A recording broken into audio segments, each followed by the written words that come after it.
মাংসের নলি খেতে কার না ভালো লাগে বলুন তো। আমাদের তো বরাবরই খুব পছন্দ হচ্ছে গরুর এই নলি। তো আজকে গরুর এই নলিটা রান্না করব। কিন্তু এখানে আজকে রান্না করব একটু ভিন্নভাবে। ভাবছেন সেটা কিভাবে? আজকে নলিটা একটু অন্যরকম করে রান্না করব। বরাবর আমরা হয়তো এটা দিয়ে নেহারি রান্না করি, নয়তো ঝাল করে ভুনা করি, খিচুড়ির সাথে খাই। কিন্তু আজকে রান্না করছি হচ্ছে আমার আম্মু রান্না করছে আজকে মুগ ডাল দিয়ে।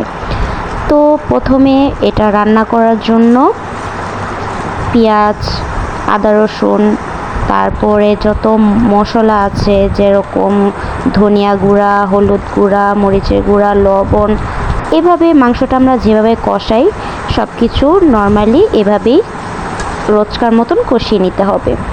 সুন্দরভাবে কষিয়ে টষিয়ে তারপরে তেজপাতা, এলাচি, দারচিনি সব দিয়ে ভালোভাবে এটা একদম ভালোভাবে তেলটা উঠে আসলে নলিগুলো দিয়ে দিব।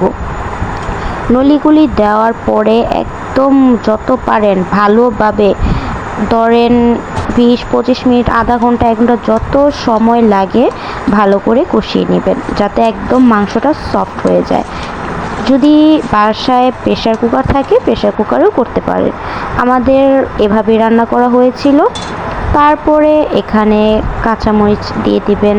তারপরে ঢেকে ঢেকে পানি দিয়ে দিয়ে একটু একটু করে ঢেকে কষাতে হবে। কষানোর পরে এখন এই যে মুগ ডালগুলো দিয়ে দিলাম।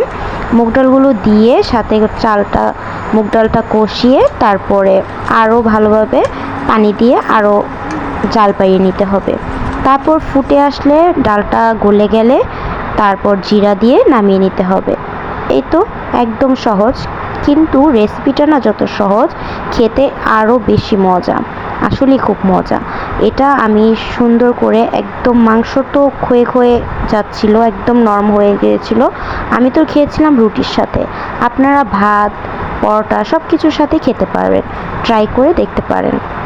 তো আজকে এ পর্যন্তই। আরেকদিন আরও অন্য কোনো রেসিপি নিয়ে হাজির হব।